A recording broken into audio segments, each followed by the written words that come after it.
first of all, it's good to see everyone, having braved winter in April. Thank you for making your way. I appreciate it. We're very, very fortunate to have Selma Asotić with us, who is a Sarajevo-born poet working here now. And I'd like to just introduce Selma, and then Selma will read a bit, and then we'll engage in some conversation and take some questions and just have a rich discussion together. Okay? So I'll start just by reading Selma's bio and then sharing a few words about Selma as we've known each other for quite some time. So Selma Asotić is a bilingual poet from Bosnia and Herzegovina. Her poems and essays have appeared in Tinderbox Poetry Journal, Michigan Quarterly Review, EuropeNow, The Well Review, Calvert Journal, Barricade, Fusion, and elsewhere. Selma has been published widely in both English and Bosnian, Croatian, Serbian. She also received a Pushcart nomination for her poem Nana. Her debut poetry collection, Reci, Vatra, was released in Bosnia and Herzegovina and Serbia in 2022.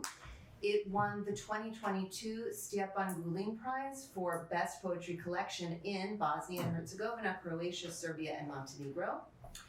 It also won the 2023 Štefica Cvek Prize, along with 6 other titles for Best Work of Feminist and Queer Literature published across the Yugoslav region. The English and German versions of the manuscript are forthcoming from Archipelago Books and Suhrkamp, respectively, in 2024.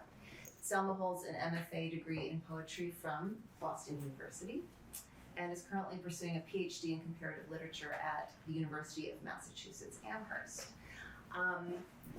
Just to speak a bit about Selma from a personal standpoint, we met first actually online in 2015. I was then leading a writer's workshop in Sarajevo of young emerging poets and prose writers. And I launched that workshop in 2012. And by 2015, we were sort of a far-flung group. There were folks who had left the city. I was then in Atlanta. Some were still in the city. So we were meeting on the equivalent of Zoom in 2015. And a poet in the group brought Selma into the group. And shortly thereafter, we began a cross-borders collaboration with a writers collective in Atlanta.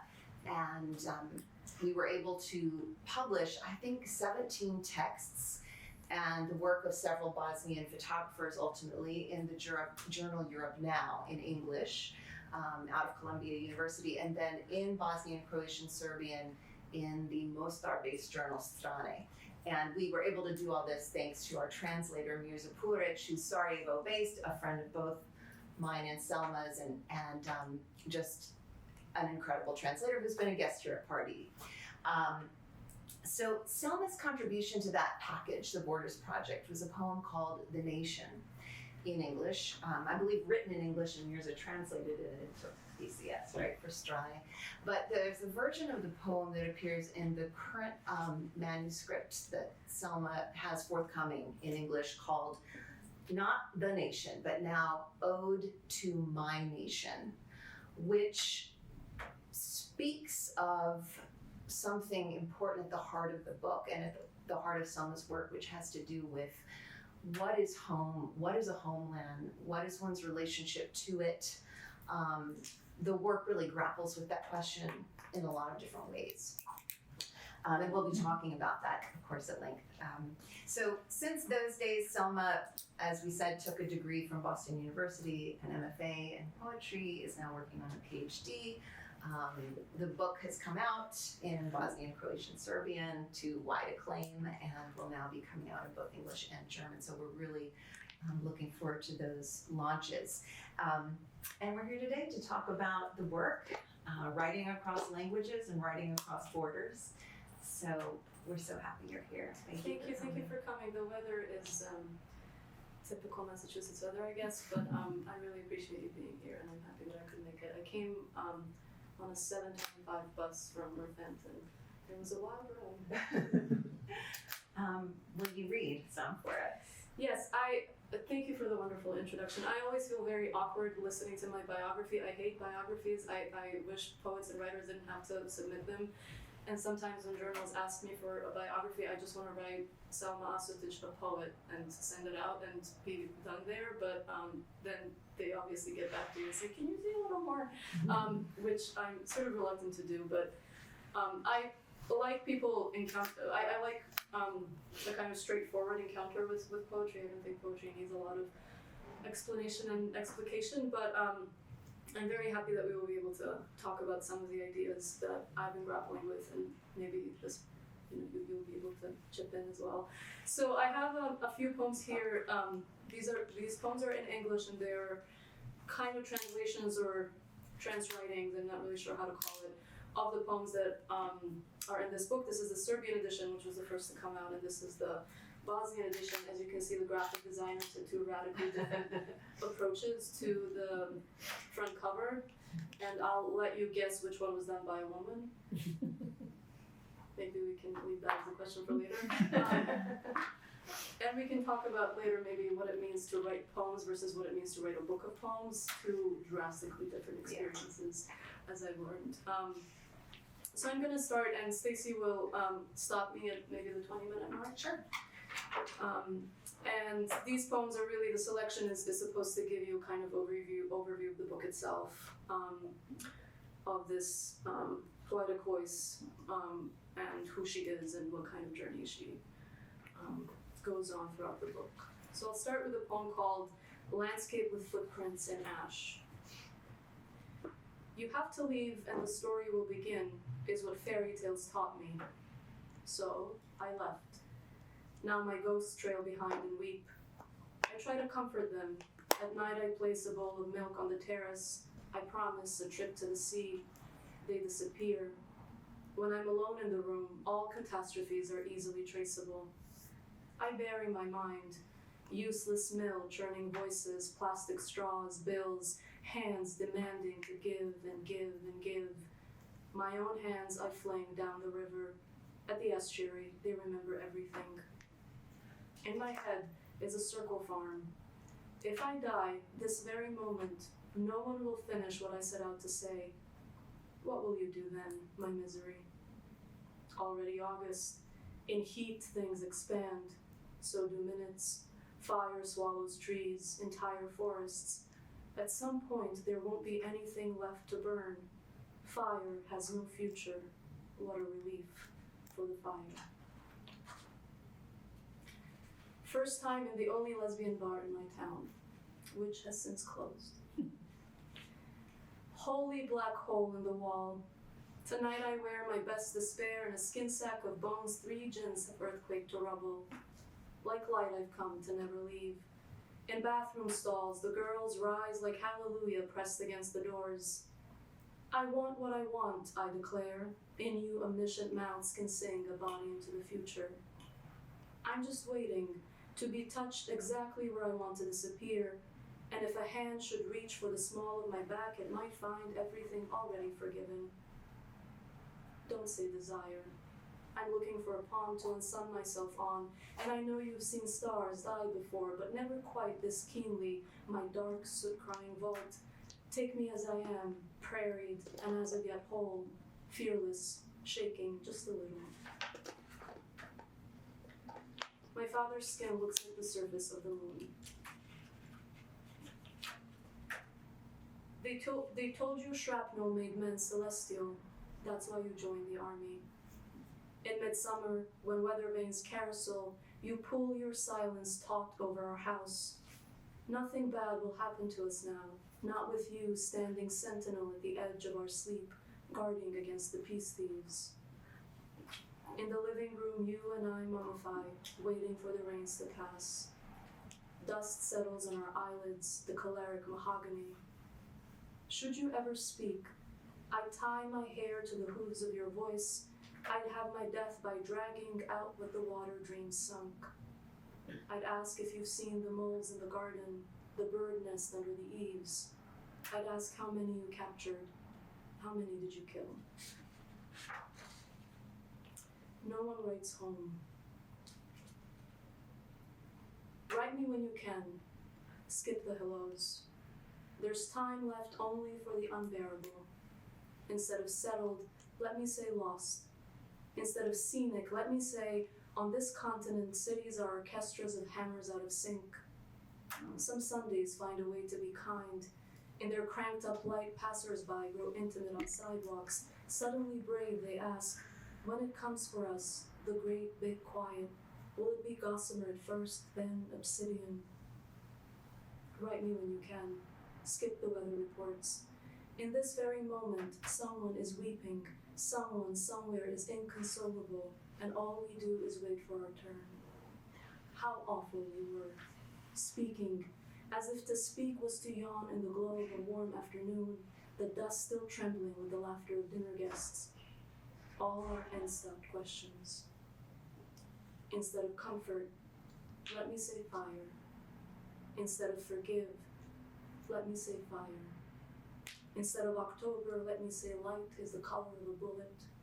Look at the air, mother. The air is full of it.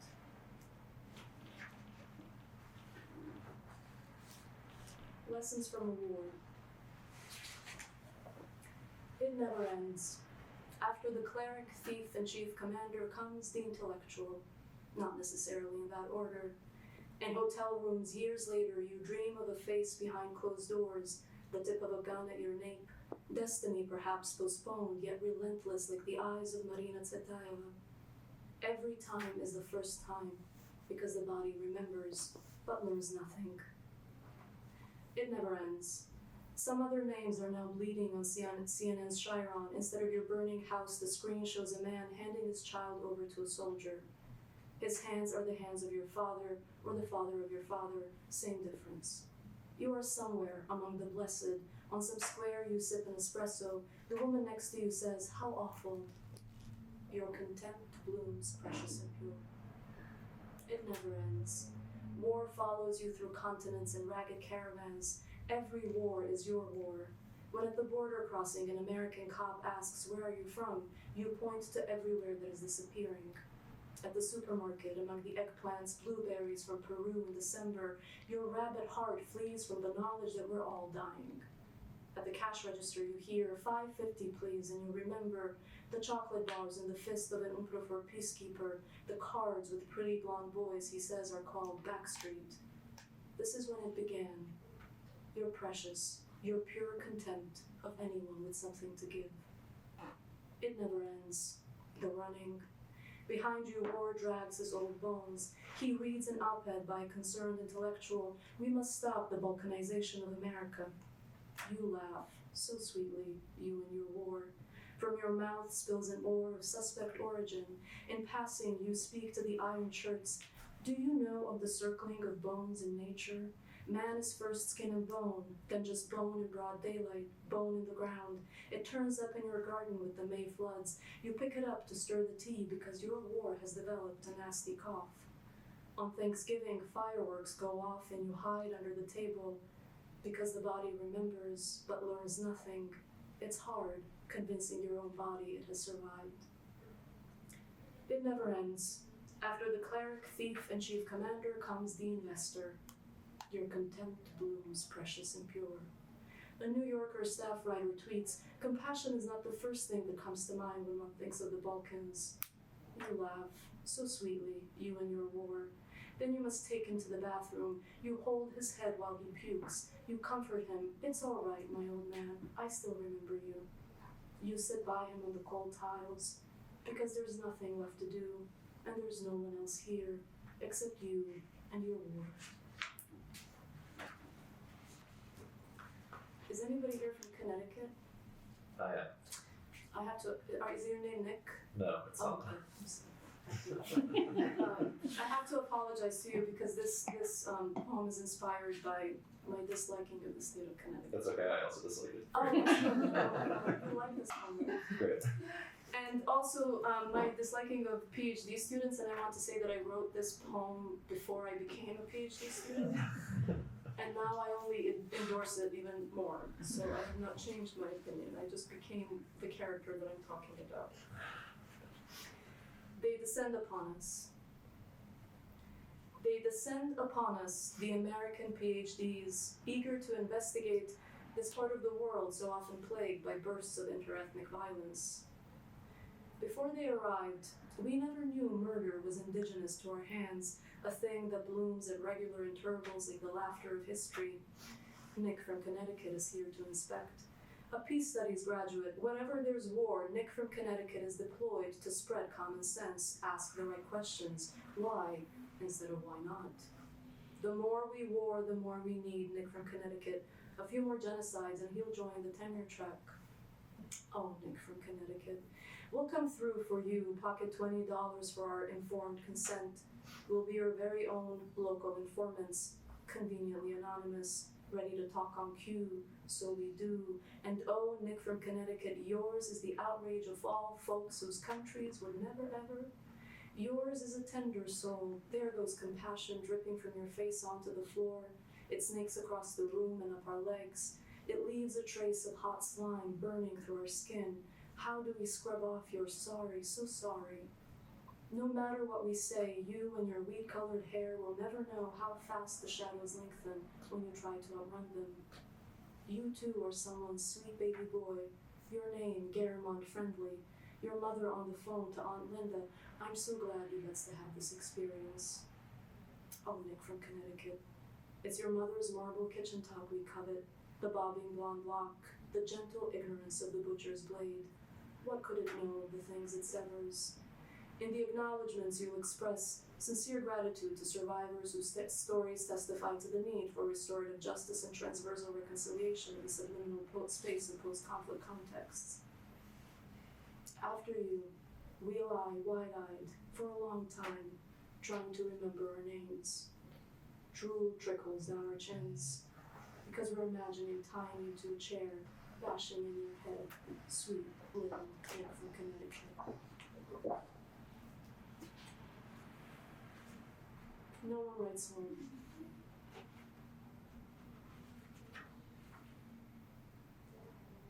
These days, a thorn bush hums in my throat, and I tend to it with seawater. No other news. The landscape is still the same tired thing, paper pressed flat in a crumpled pulse.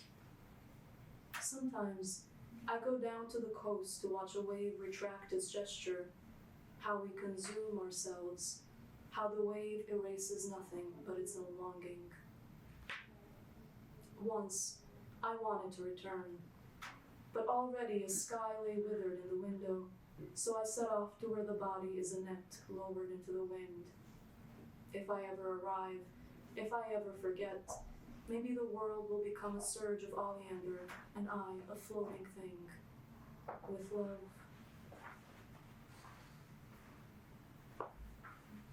Questions my mother will never ask. Is it cold where you live? Is it crowded? Is it true what they say about the river there, that it's not fickle like the rivers we've known? I spend my days watching the news wondering, isn't it time I had something to do with explosions? Do you remember the New Year when fireworks went off and we ducked under the table?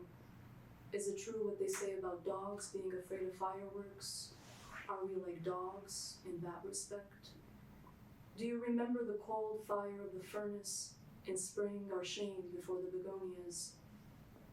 Is it true what they say about the river there, that it's not vengeful or scabrous like the rivers we've known? Is the city where you live a big one?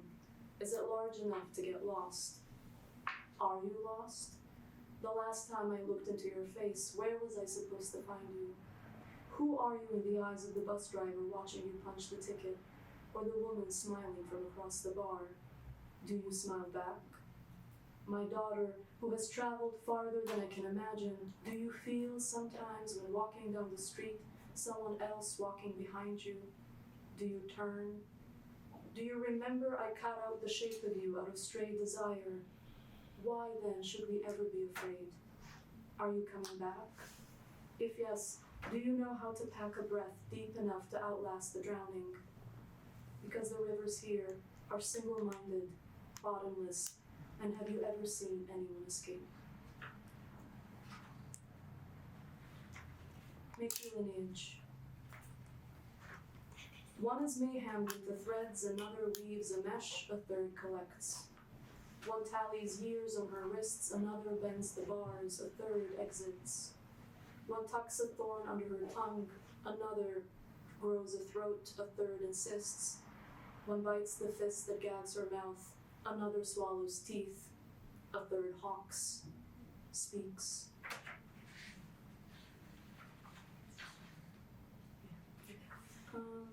I'll read two more, maybe? Nobody's asleep yet, so it's good. Nana. In my dream, she enters her own house through a broken window, on her back, a wildfire. She sets it down next to her dowry of clenched teeth and a premonition.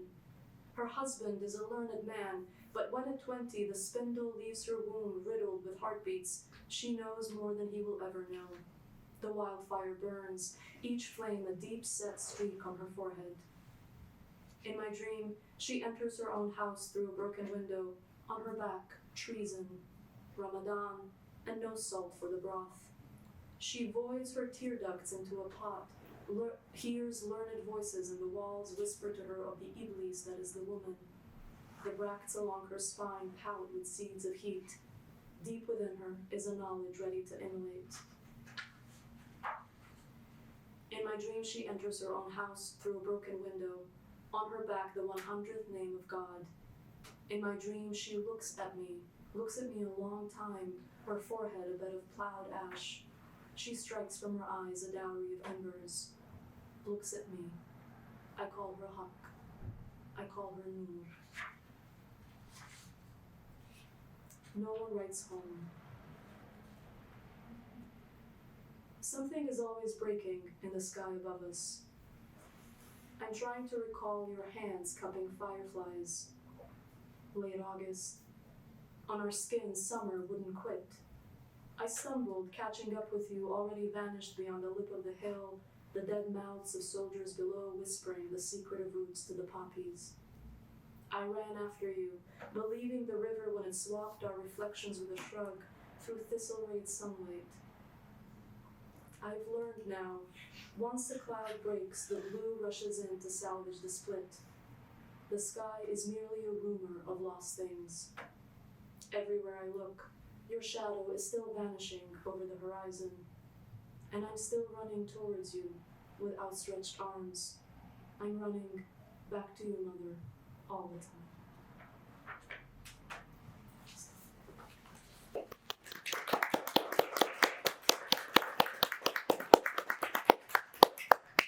I'm always very moved by that last poem.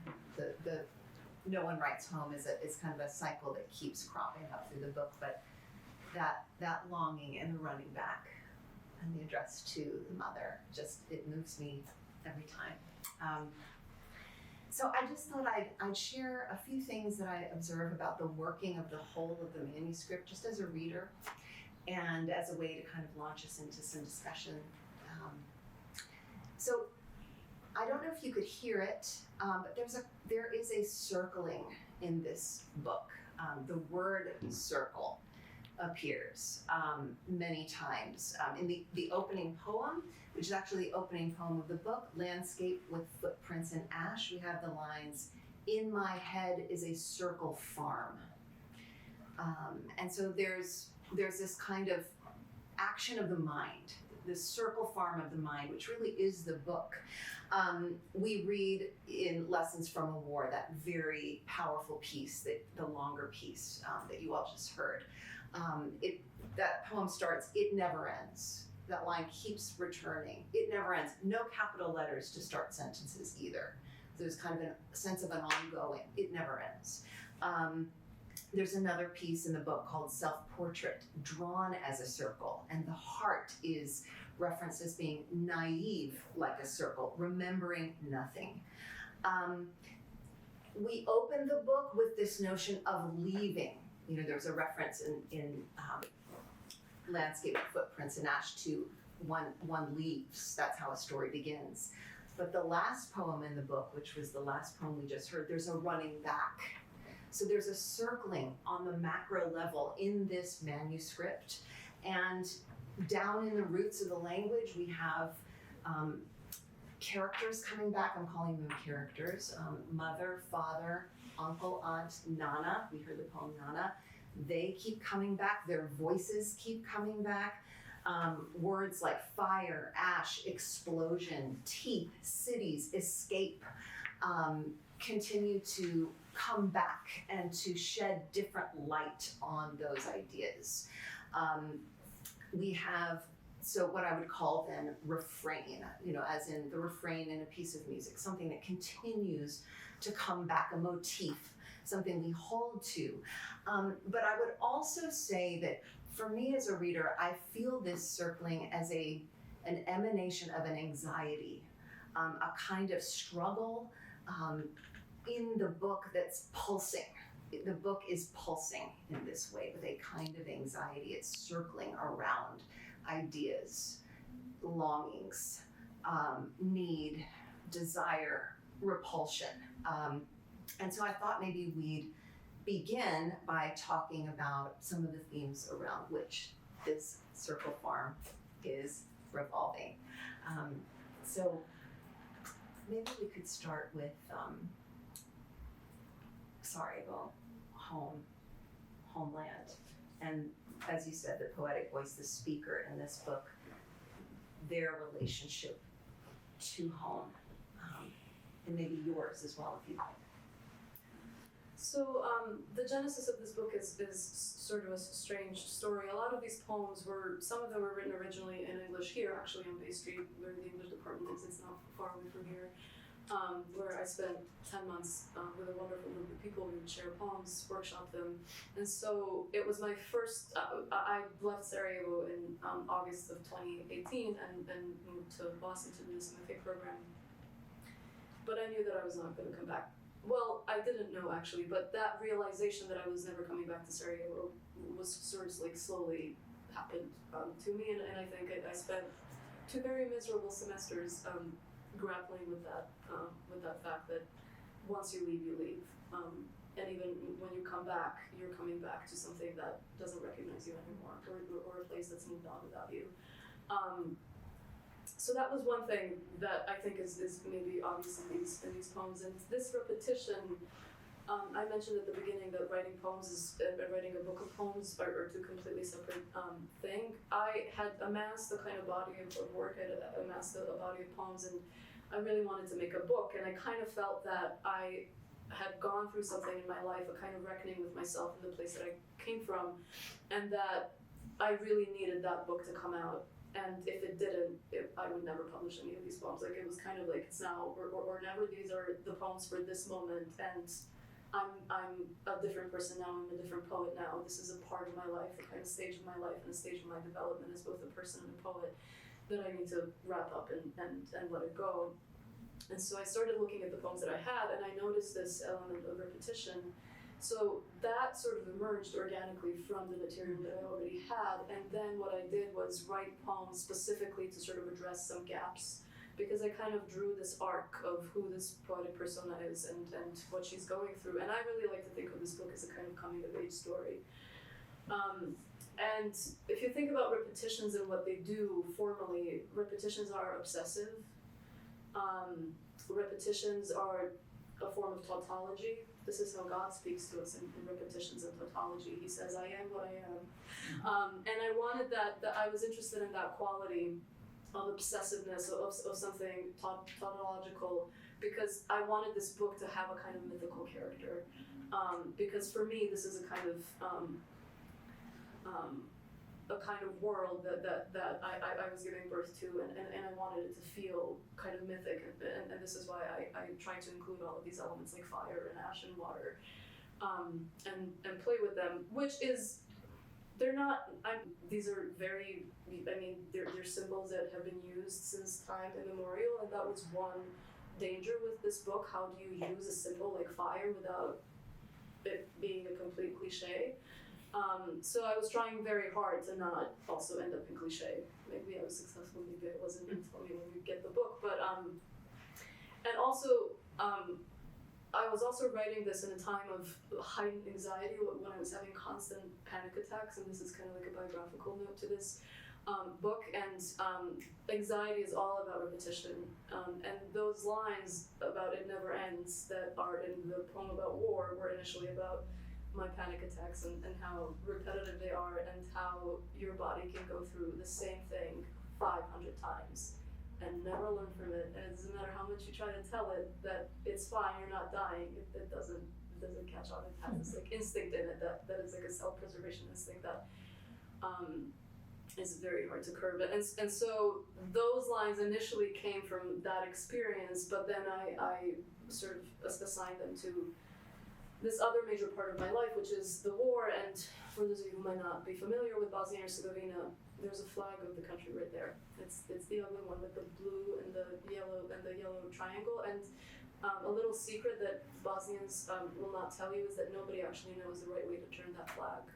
It's a new flag. It has nothing to do with our heritage or our culture, and so everybody like keeps mishandling the flag. And it's very funny when we have like these major celebrations like State of the Day or Independence Day, and the flag is always wrong. And people comment, it's like, how have we not learned this? It took us, it's been like this for 30 years. But so I was born in 1992, 2 months before the war broke out in what is now known as former Yugoslavia. And Sarajevo, my city, was under siege for 3.5 or almost 4 years. My family was there, and then the war ended in 1995, and I started school in 1998. I'm telling you this because I think what is important to know about this book and about this character is that she is living in a kind of aftermath, and an aftermath is a very specific time and place. It's specific temporally and spatially what it means to live in the aftermath of something. And I grew up in the aftermath of something, and much of my childhood and adolescence, and also my 20s and now my life, is trying to grapple with that mythical event, the war, that happened while I was still sort of not conscious of myself, while I was still very young and a baby, and trying to explain it, analyze it, grapple with it, and also grapple with the effects that it has had on my family, on everybody I know, on the city that I grew up in, and the country and the context in which I grew up in. And so a lot of these poems are very angry.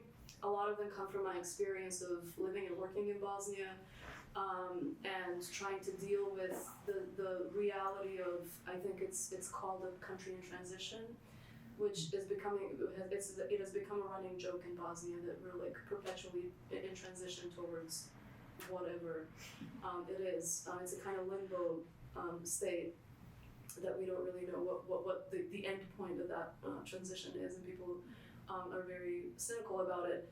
And that was another challenge for me as a writer. When you have very strong emotions, it's not very wise to actually write from a place of those strong emotions, because they're going to overpower the work. And so I was trying to figure out how to subdue them, and then irony is one way in which I tried doing that. So there's a lot of irony in the book. And then I spoke from this experience of a person who left and kind of realized that she's not coming back, and I started thinking about home and what it means. And for a writer to think about home, you also have to think about language, because a writer's home is, it's not your country, it's not your nation, it's your language, that's your home. And I always think of poets like Paul Celan, who had survived the Holocaust and insisted his whole life wrote in German, which is his mother tongue, but it was also the tongue of his tormentors and his captors, and his pursuit, this heartbreaking, noble pursuit that defined his life, to wrest this language away from them, and to sort of find his way back into it. And so language for writers, especially for poets, is something really sacred. It's something holy. Like that's your home, that's your place. But then what happened to me is that I came to the US and started writing in a language that wasn't my mother tongue, that wasn't mine. And that was very surprising, because suddenly I was able to write about things that I didn't really write about in my mother tongue. And it kind of felt, I felt freer and more comfortable writing in English than I did in Bosnian. And that sort of exploded this whole nation of mother tongue and what it means, and what it means for a poet to write in one language or two languages. And I don't really know if I have any like clear-cut answers and bits of wisdom to impart on you, because these are things I'm still thinking through. But it completely shifted my sense of, I don't want to say a sense of belonging, because I don't think I ever had a very strong sense of belonging, but it gives you a kind of distance, I think, writing in another language. And I think for a poet that distance is crucial. Somebody once asked me, like, what does it mean to be a poet for you? Which is an easy question, right? And it was for like a newspaper, and I didn't know what to write, and then I thought about it, and this is why I didn't want to use the word belonging, because I really think that exile is the natural state of poetry, and that a poet is naturally a person in exile.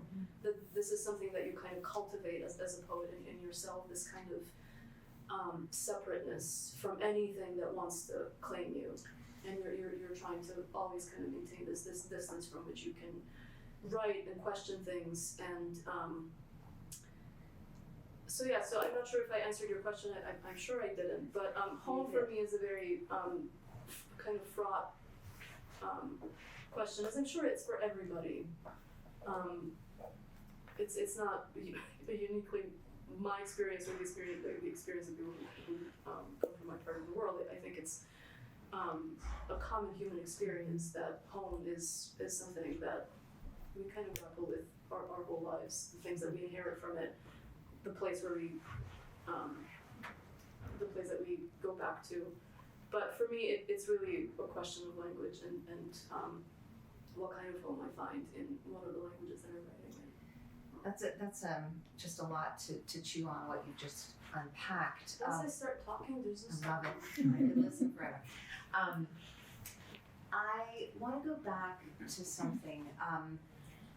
I want to definitely dig into language as something that you have kind of discovered the crevices in, and language is something you found a way to use as a defamiliarization tool.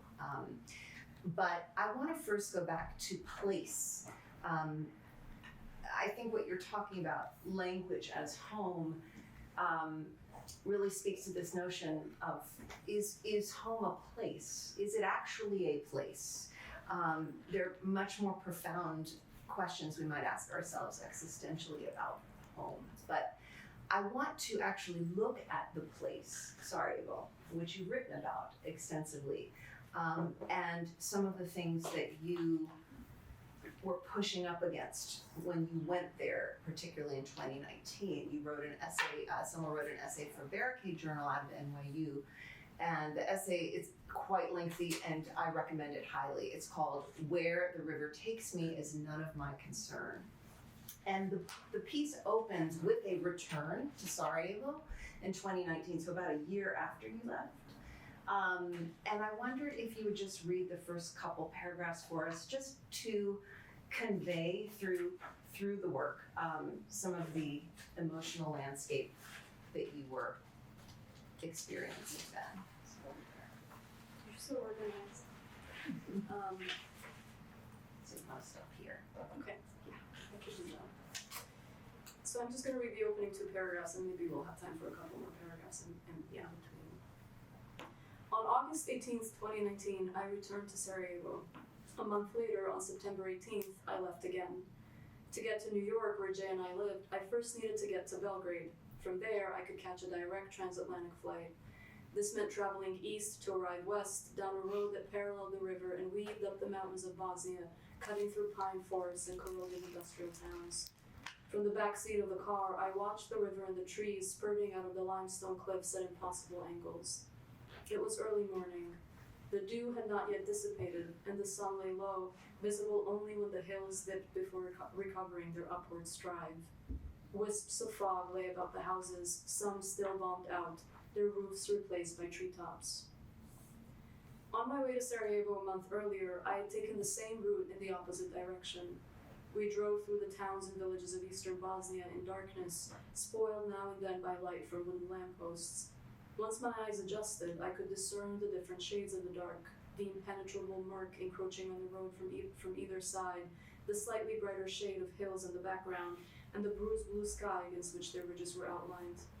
In the puddle of light cast by the lampposts, one could glimpse behind guardrails, sometimes shrubbery, sometimes faceless brick houses and tent-shaped haystacks.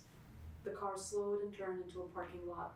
Marble stairs led to the sliding door of a building whose black shingled roof sloped up at a low angle to the neon sign that announced in Serbian Cyrillic the name of the place, Hotel Vidikovac, famous for its terrace restaurant overlooking the river Drina. There was a smell of tobacco and the jittery sound of an accordion coming from the roll-down window of a car. Unseen in the darkness, the river heaved. Full of teeth, I thought in English. Then I translated it into Bosnian. Puno zuba. The night was full of teeth. I was home. I just want to breathe while we take in that last line. I'm again always stopped up against a wall when I get to those last lines, full of teeth. I was home. I think, to me, just those simple staccato phrases hold everything that I see in this essay and really in your work surrounding this notion of place and home. There's immense longing in this essay, immense longing, and at the same time, total distrust. There's a line in here that says that a homeland is a treacherous thing. And so I see this in your work. There's a poem that you've included in the work called Becoming a Homeland, and there's a line in there referencing the homeland. Everything you touch starts to growl. There's just an intensity and a kind of viciousness, and yet there's incredible drinking in of beauty. And I wanted you to read a little of that. If you could just read this one paragraph toward the end of the essay. It's the penultimate paragraph before you leave, and you're hearing the call. Do you want me to read both? Do you want to read both? Yeah, Sure. Pretty, I Okay. think it makes sense. Okay.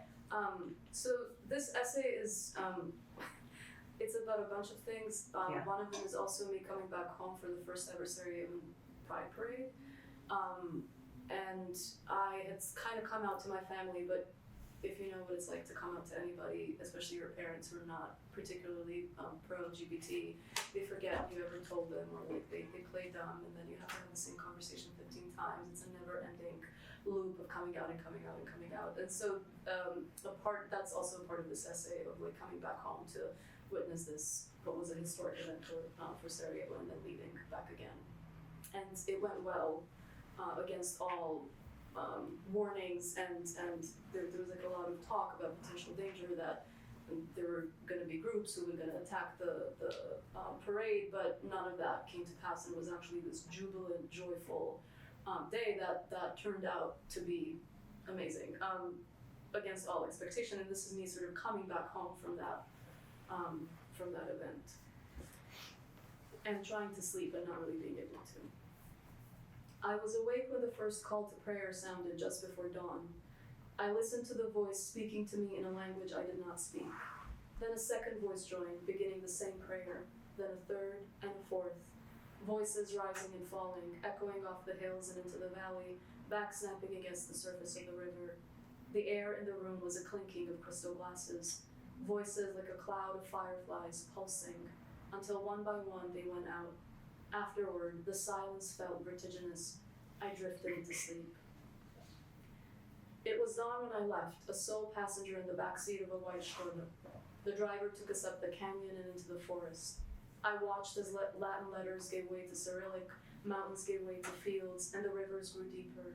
I was made of those fields and the rivers, the fog nuzzling the pines, the desire to leave and forget all of it, and the longing which turned vicious as soon as the city disappeared behind me. I was relieved to be going back into my self-imposed exile, and I was saddened and a little ashamed by my relief.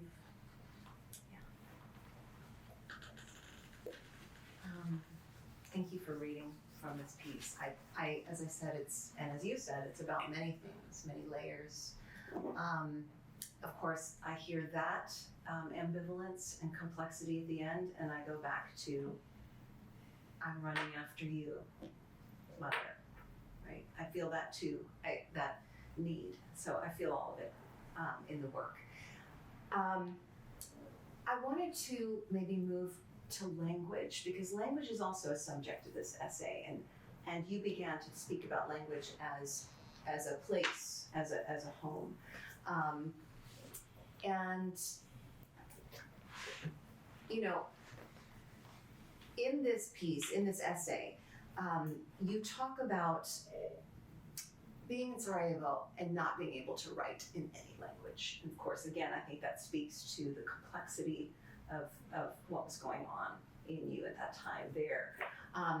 But I wondered if you might speak a little bit to your evolution, what it was like writing originally poems in Bosnian, Croatian, Serbian, then also you worked as a translator, then coming here, writing in English, trying to find your way. If we could kind of break that down a little bit, I think that would be really of interest to many people who are also probably multilingual in the room.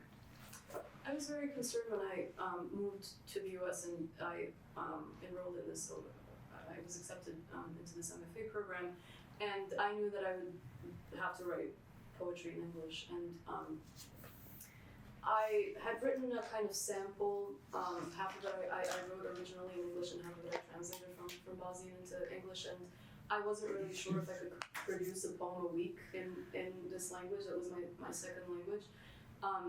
And initially it was very hard, and I felt while writing that I was only ever sort of bobbing on the surface of the language. I wasn't really viscerally acquainted with these words. They felt very strange and sort of limp and hollow. And I worked very hard to achieve a sort of greater depth in my relationship to English. And then I realized that was actually counterintuitive to everything I knew about poetry, and that poetry actually thrives on a kind of, it goes back to this like defamiliarization or this strangeness that you cultivate as a poet in relation to the world, but also in relation to your own language. And so instead of trying to run away from this strangeness that I felt while writing in English, I tried to embrace it and really play around with it. And then it became a matter really of play. And then that sort of changed the whole,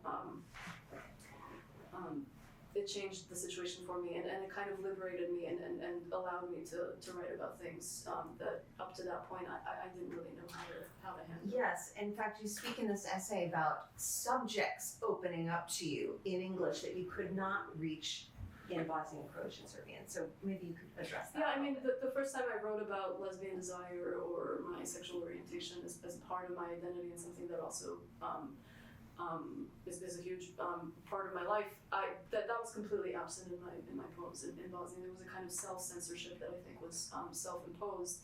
A part of that was that I didn't really have models. Like I didn't. There are queer poets in the Balkans, but I didn't really read many of them. So I didn't have an example of somebody doing that in this language. I didn't have like a model of what poetry, in what way a poet could speak about these things.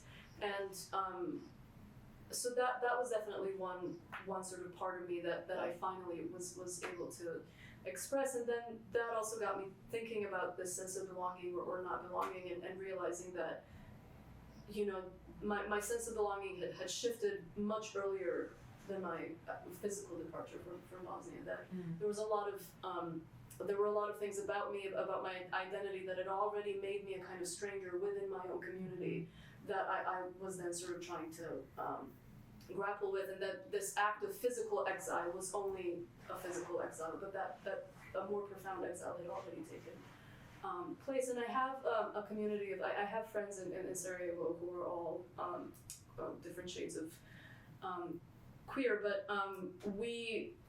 it's interesting whenever I talk with them about our experiences. There's, you know, we all have very similar relationships to our parents. we all stumble upon similar silences, or we all deal with similar challenges. And what I really want to write about in the future, and this might be in the form of a novel or some other prose form, is this very particular life that you carve out for yourself, and you make peace with so many things. Like you have to cut so many parts of yourself and then make peace with it, and sort of continue and build another family and another community in place of the one that shunned you or did not fully accept you.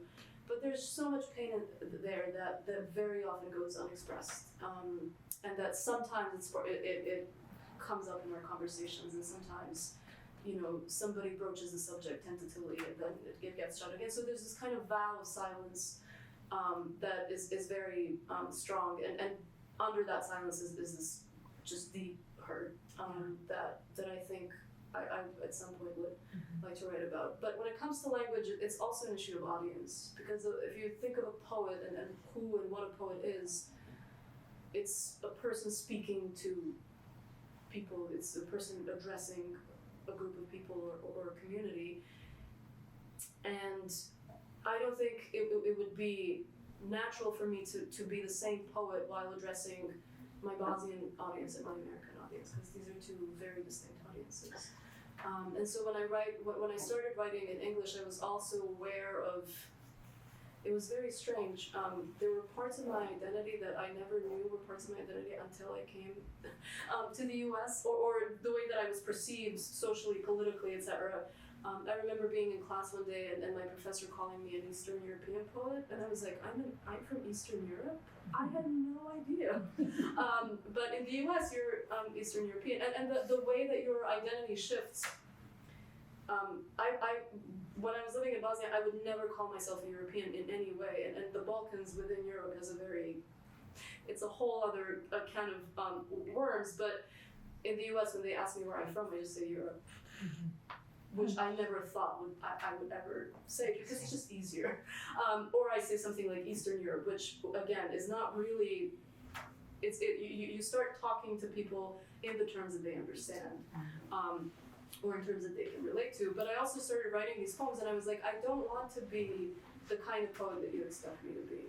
I don't want to be your sort of like token Eastern European poet who has escaped this poor, savage little country and has come to the shore of your freedom and your democracy, and now I'm gonna reflect you back to yourself. I don't want to do that. I want to write poems that make my American readers unsettled, and like uncomfortable. And I want the same for my Bosnian readers as well. I want to write poems that make my Bosnian readers uncomfortable. The poems that make my Bosnian readers uncomfortable are not the same as the poems that make my American readers uncomfortable. Interesting. I think that my Bosnian readers love the poems that make my American readers uncomfortable, and maybe vice versa. But it's also an issue of audience. I mean, language is relational. It's a communal thing, and the way we speak to each other, the kinds of things that we address, and in what ways are deeply political and very important. And I think as a poet, you constantly have to be aware of that. So that was also, I think this book is sort of has that tension between speaking to two very different subjects. Right, which makes it even more fascinating, because it is a version of the same book. It's the books together are a project. At least that's how I, as your reader, feel they are. But so maybe we can talk a little bit, and I just want to check on our time. Just talk for a few minutes about the construction of this book, some of which you wrote here in English, some of which presumably you wrote in Bosnian, and the function of translation versus rewriting, and how you put this together. That's a good question. I have no idea. Well, I started in the US, and then I was very depressed, and I felt very bad about the book. I thought the poems were awful. I didn't like any of them. I thought I didn't really know how to write poetry.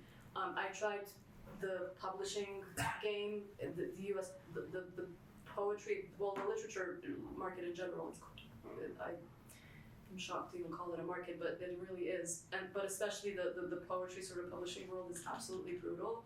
But when I finished my MFA program, this was sort of the expectation that we would all now go out and submit and get into journals and win prizes, and like you got to get on the carousel, and like you have to do the thing, like you have to be a professional poet now.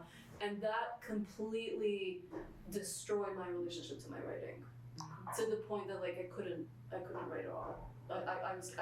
Not to the point that I couldn't write, but I also couldn't read. I had this like visceral reaction to reading and writing, and I spent months just not reading anything, not writing a single word, and thinking that like I'm just gonna have to go back to school, get a usable degree, and then if I end up working somewhere as a barista, that's fine. All work is noble. It's okay, whatever. I don't have to be a writer. I'm not gonna do this. This is awful. This is not really who I am. And then I went back home to Sarajevo, and then I started looking at the poems in Sarajevo and thinking, well, maybe if I write a few more poems, maybe something will open up. And then I really don't know what happened, and I can't really explain it to you. I went every day to this cafe in Sarajevo's old town, which serves this ridiculously overpriced hipster kind of coffee. But I just had this moment where, after writing in English for a very long time, I started writing. I was writing in Bosnian again, and these poems just came out of me, out of nowhere. The poems lessons on a war, all of the war stuff came out in these like intense writing sessions at that cafe, and I would later change them a little bit or spruce them up when I came home. And this is very unusual for me because I'm not a prolific writer. Writing for me is hard. I don't actually enjoy writing. I actually hate it. It's really hard. If I could do anything, if I knew another way to relate to the world, I would not be a writer. I would rather do anything else than write. And so I don't have, like, my relationship to writing is an uneasy one, and I really have to have a lot of self-discipline. And I work on poems so long, like I'll have one poem that I keep working and reworking for months on end. And so it was very unusual for me to suddenly have this poetry just come out. And then I was looking at it and thinking, I don't trust this because it's not, it doesn't have months of like sweat and tears, and not months, years of me just crying because I'm not satisfied with it. And then I sent it to some people, and they were like, I think it's good. And this is a Bosnian work coming out of Bosnia. Yes, and so I had this. I was in this weird situation where I had a body of poems in English and a body of poems in Bosnian, and then I had to translate both in both directions to make like an English version and a Bosnian version. And then translation also became really part of my writing, and I worked as a translator, and usually when you're trained as a translator, of course you say, first of all, you're always supposed to work from your second language into your mother tongue, if possible, which of course isn't, because you have to make a living. So you work with whatever you're given, but also there's this sort of one-way direction where you have a source language and a target language, and that's how it goes. But in my case, it didn't go in one direction only, because I had a source language and a target language. But then, for example, I'd rework a poem that I originally wrote in Bosnian into English, and then from the English version I'd go back into the Bosnian version and rework the Bosnian version based on the changes that I'd made in the English version. So these two languages started, writing in these two languages and translating started like really opening things up for me in both versions. And so it became this very fluid, open-ended process. And for me, and I talk about this in this essay, translation is, my friend here, Ellen, is a brilliant translator, and Mirza, who's also a joint friend, likes to say that translators are the pillars, like they are the ones who are holding our civilization on their shoulders. We literally owe them our whole civilization, and so I'm in awe of translators and the work they do. It's impossible, but somehow they manage it.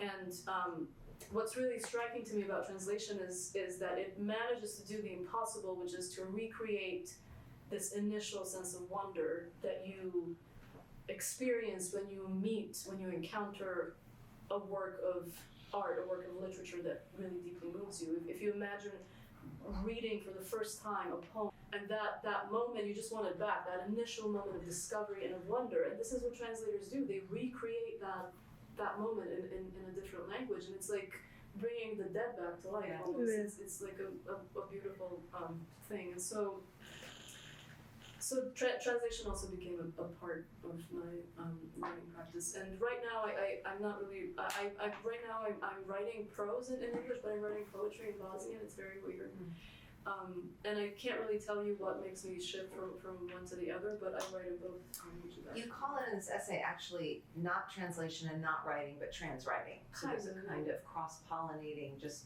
inexplicable, mysterious process. I mean, translation is always writing, and translators are the best writers among us. But for me, I think this became even sort of more obvious in this case. The translation is writing. I want to maybe just talk about one more thing, and then let's have a conversation. I can feel maybe some people might have a few questions brewing, but you know, maybe we should just open it up. Maybe. Let's do it. Is there anyone who would like to ask a question and get us rolling? Something that you've heard Selma talk about that you'd like us to hear a little bit more on? Anyone thinking and mulling over? Well, as the translator in the room, or Yes. as a translator in the room, I'm curious, when you wrote the poems in Bosnian, when you were in Sarajevo at the cafe, did you then translate them into English, or did Mirza or somebody else? I did all the work. Oh, okay. So interesting. I was Beautiful. going to actually Beautiful. get somebody to translate it and compare what a translator would do versus what I did. I think that would also be an interesting exercise to see how somebody else views these poems and how they render them into English. But yes, we were gonna. Maybe you could just give a taste of something so that I can read. I'm gonna maybe share with you some a couple of questions that I had, or a couple of issues that came up when I was trying to create both versions of the manuscript. For example, this piece that I read, which is kind of a prose poem called "They Descend Upon Us," where it's about Nick from Connecticut. The reason why I chose Nick from Connecticut is because I like the way it sounds, and then I had to do the same in Bosnian. But first of all, in Bosnian, Nick is Connecticut. That doesn't really sound that as well. And also, I'm coming back to the question of an audience. For an American audience, Connecticut is like a pretty familiar reference. But what I talk about here, which is these PhD students coming to Bosnia, this is based on my experience of working as a translator in Bosnia, where I saw so much violence that people weren't aware of. That these PhD students would come in, they would talk to war survivors, rape survivors. They would do interviews with them for their research, because they were all sort of writing their theses on genocide or the things that Bosnia is famous for. And they were completely unaware, a lot of them were completely unaware of the kind of violence that they were inflicting upon the people that they're talking about, or the kind of re-traumatization that they were subjecting these people to. And I was also struck and disgusted by the language of it, by this academic language and the jargonism and how clinical it sounds. And so what I tried to achieve in this poem is this distinction between this very sort of academic, neutral language of the PhD students versus the very visceral, direct language of the survivors. And so you have those two languages jostling against each other. But also, when speaking about this to a Bosnian audience, really they would have encountered European PhD researchers more than American ones. And so, like people from, I don't know, the Netherlands or Germany or all of these countries. And so I thought, this reference is not going to work. It's not going to work in terms of the sound. Nick is Connecticut, that is kind of just sounds weird, and it's not going to work in terms of the culture. And so I was trying to think of a name and a city or a country that would rhyme, and I couldn't find anything. And at the end, I found Noah is Oslo, so Noah from Oslo. But Oslo, so Bosnian, Croatian, Serbian is, we have cases, so a noun changes its form for different cases. And so this case, grammatically speaking, it should be Noah is Oslo, but I made it Oslo. So this is actually grammatically incorrect. But it works because it adds to the irony of it. Like, it adds to the, interesting, like, the ridicule of it. So it's something that is if you wrote this, if you were in 5th grade and you were doing like a spelling test and your teacher saw that you wrote Oslo, you would fail. But I put it in my poem because I thought actually it works for what I'm trying to achieve, this sense of sort of irony. And so that's an example of like an issue that I encountered and the kind of thought process that went into creating these different versions of these poems. But maybe Could you read a few lines just of some poem maybe that we heard in English just to give a feel for the language? well, maybe I'll read just a couple of lines of this.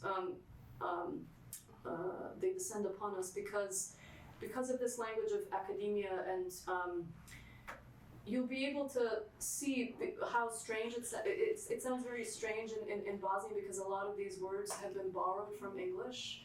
So it's also like a very foreign language, this jargon, this academic jargonism. So in Bosnian it says, dolaze po nas zapadni doktorandi, u prostorijama nevladine organizacije nude $20 za naš informirani pristanak. U našoj su zemlji kompleksnih međuetničkih odnosa kako bi istražili mehanizme nasilja. Prije njih nismo ni znali da je ubistvo autohtono našim rukama, da iz njih provaljuje gromoglasno kao smijeh povijesti. No iz Osla tu je da pojasni, gdje god se zapodjedne rat, tamo šalju novi iz Osla, doktoranda mirovnih studija, da širi zdrav razum, postavi pravo pitanje, zašto, umjesto zašto da ne. Što više ratujemo, to više trebamo novi iz Osla, još par genocida i njegove profesura. Novi iz Osla, mi ćemo ti pomoći biti tvoji, samo tvoji lični, lokalni informanti, pogodno anonimni, spremni govoriti na mig, etc. So I don't know if you caught some of the words that might be familiar to you because they're similar in English, but it adds a layer of like strangeness to the text in Bosnian that it doesn't necessarily have in English. Another question. Other folks have some questions they're burning to ask. Speaking of fire, yes?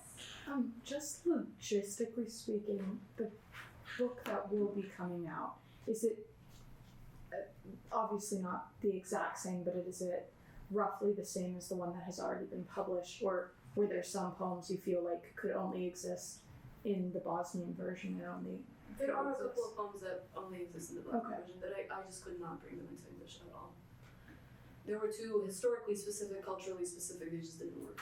And there are also poems that exist in the English version that don't exist in the Bosnian version. There's a poem called Assimilation that exists in this version and doesn't exist in the Bosnian version. So it's very like, depends on the context and once again the audience. So there are poems that exist and it's not a 100% like equivalence between the two, and which is why it's like a strange. I think I'm really like pushing the definition of translation here.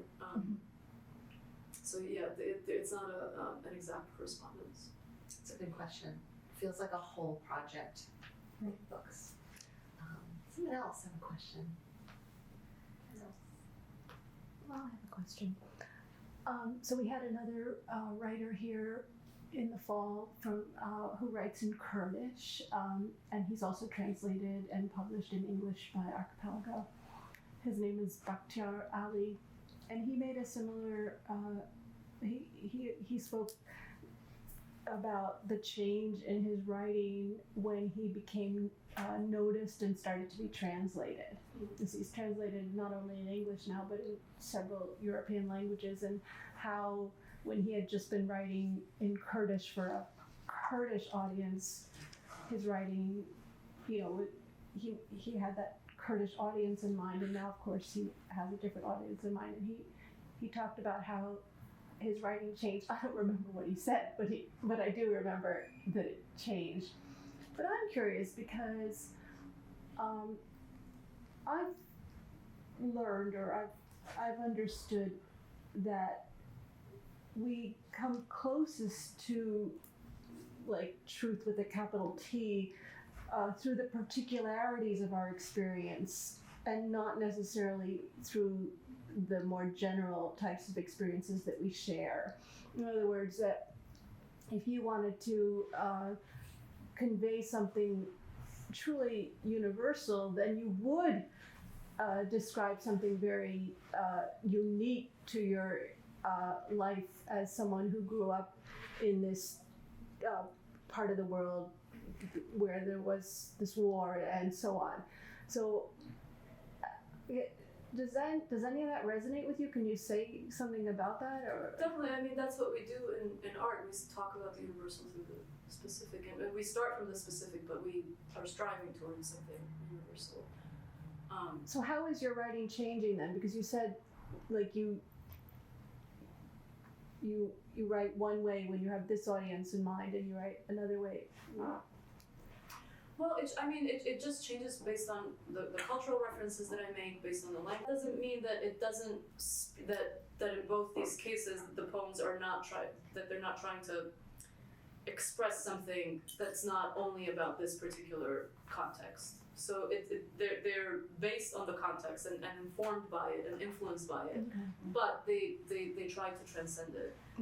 Whether they succeed or not is a question for literary critics and the readers and whoever, but this is what I as a poet am trying to do. I believe in community and collect a kind of sense of collectivity and universalism that I try to achieve through my writing. So they're informed by the context, not bound by it, but definitely influenced by it. But in both languages, they're trying to also say something that is like a kernel. They're trying to get at a kernel of truth that transcends that context. But I completely understand the Kurdish poet, and when he says that his writing changed when he started to become translated. I remember when I was working on this book, this is the Bosnian edition, I was working with a Bosnian poet, Barricade, who has been translated into many languages. Come here. Yeah, I think he's been here several times. But he writes poetry and prose, and he was my editor and working with me on this book. And a lot of his comments on some of the choices that I was making were like, don't do this, it doesn't translate well. So for example, he was like, don't use genitive metaphors, they're notoriously difficult to translate. Like, cut them out, because when your book, is picked up for translation into German, into all of these other languages, it's not gonna read well. And so this is, he lives from his writing. He's kind of on that level where he can do that. And so these are the kinds of concerns that that come naturally to him to think about, that did not come naturally to me. And this is that confluence of my craft and my art versus the market and the publishing world and this whole other segment of it that I'm not particularly good at, and I'm just not a hustler. I don't know. Other people are, but I have to learn those kinds of things, obviously. To what extent then your own sort of style or your own voice is compromised by it, that's also like an open question. But I've seen that, and it is true that once you become marketable internationally, that does affect your writing. And our writing never exists in this isolated sphere of like divine inspiration and then I'm gonna write a poem. I mean, there's so many factors here that at any given moment are working in you, upon you, around you, that determine what a poem is gonna be or what a book of poems is gonna be. That's a great question. Someone else? Yeah. I had a question about the Nick from Connecticut or Noah from Oslo character.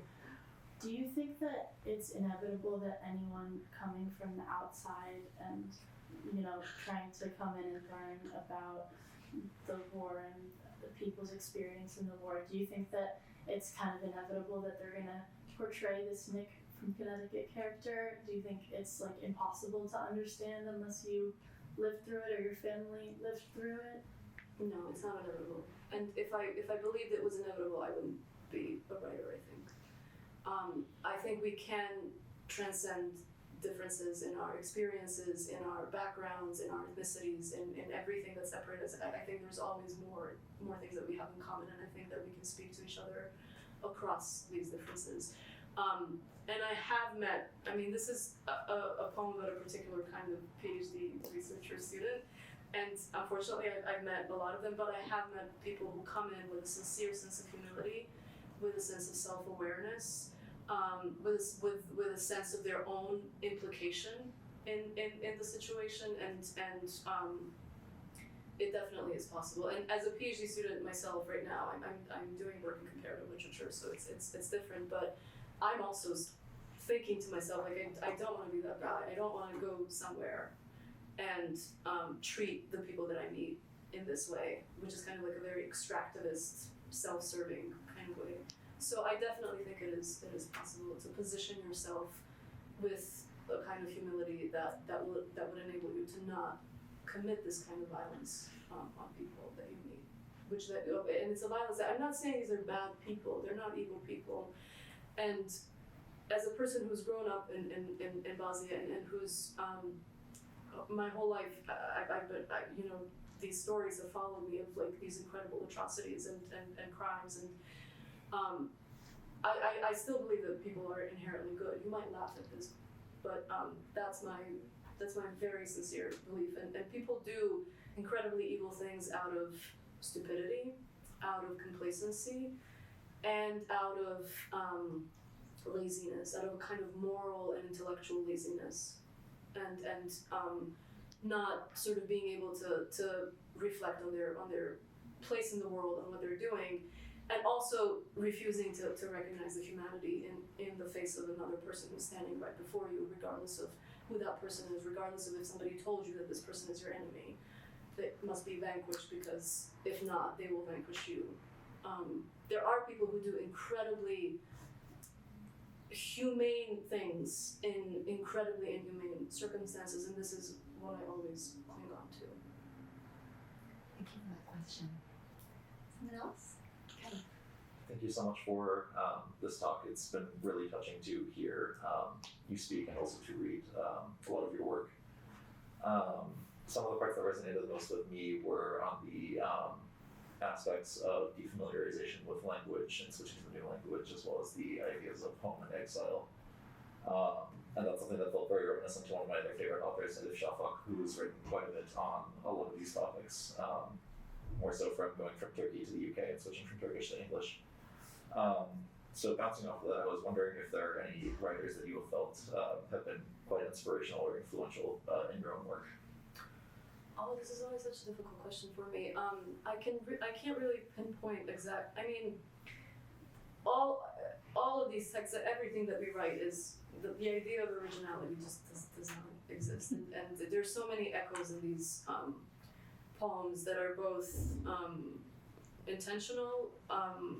There's a kind of semi-quote of Sylvia Plath in one of the poems that I read, who was very important to me. But there are also these echoes of my contemporaries, the poets that are my peers back home in the Balkans. We have a wonderful generation of poets, especially women poets, who are coming out with just incredible work.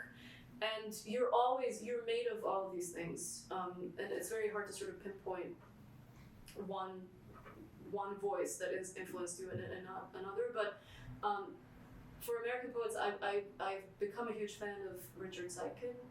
I'm a fan of Catherine Barnett, who's just a poet who taught me how to ask questions in poems. My professors here, Robert Pinsky, Nicole Seeley, Carl Kirchway, they teach here at BU. They're all exemplary poets. And just so many of them, the list would be too long. And then I have my poets from Bosnia, Serbia, Croatia, who I also consider now my friends, and who I published some of their work in this issue of Barricade. I published an essay, but I also edited a poetry feature, where we translated some of these poems and poets into English. So you're always made of all of these influences and echoes, and you're always sort of standing on somebody else's shoulder. There's no such thing as a poem that is uniquely yours. Thank you. Someone else? So just, I think maybe in close, I wanted you to speak to this idea of a mother tongue, just to come back to this notion of language as a home, where we started. In the essay for Barricade, you talk about having kind of relinquished this notion of a mother tongue. And So could you maybe address that and talk about that a bit, and especially in relation to how one finds home in language? Yeah, I think for me, this was part of my own sort of maybe intellectual maturing, that I went from like a very essentialist view of language to a more informed view of language as like even the term mother tongue is so loaded, and language is always a political issue. It's an ideological issue, and it is ideology itself. So this construct of a mother tongue is an ideological construct, is something that I've been trying to move beyond. But I don't like to speak, you can read philosophers of language, and you can read theory, and I like reading all of these people because they get me thinking about things, but I don't like to speak in these terms. I don't like to bandy about these terms. I really like to speak in very concrete terms, and always sort of go back to poetry and what poetry can do to express these ideas in its own way. But what language does and what the notion of mother tongue does for each of us is very much, there's nothing essentialist about it. It's very much like a sociological and an ideological construct. And for me, it was also, I grew up in a society after that had just experienced war, where you had these very strong reactionary forces and a kind of nascent nationalism that was built upon victimization in the previous war, where language became suddenly a very important thing. And in order for us to establish this new national identity, we also had to purify our language of everything that was foreign in it. And it really, in the Balkans, kind of took on these absurd dimensions, because you have these countries, Bosnia, Croatia, Serbia, Montenegro, that used to be part of Yugoslavia and are now independent republics. And there are people in these countries speak the same language. It used to be called Serbo-Croatian, and now it's called Bosnian, Croatian, Serbian, Montenegrin. And there are people in those countries who would legitimately argue and very fervently that these are separate languages, and that we don't speak the same language. And it's of course, that is a very political thing. And so my sort of so there was this backlash in me against this notion of a mother tongue as only a signifier of belonging, or as only an expression of some sort of national identity or national spirit that cannot be expressed in any other language but ours. And I'm not a fan of these possessive pronouns. My nation, my homeland, my language. I mean, you're talking about a piece of land that's been there for billions of years and that will continue to exist long after you're gone. Nothing here is ours. I mean, this possession, this attempt to possess through language, something that cannot be possessed. I found sort of ridiculous. And a lot of the poems, Ode to My Nation, is also, ode is kind of ironic, but really the most important word there is this my nation, my homeland. This is where the contamination starts, I think. That's a very rich answer. Thank you so much for Thank going you. there. I did not pay her to compliment me, but she did. She did. Anyway, I think we'll close there, and so much to think about. Thank you all for coming and listening so attentively and asking questions. And Selma, thank you for really breaking down a lot of rich material and for sharing your work. Now we get to eat. Yes. Thank you so much, everybody.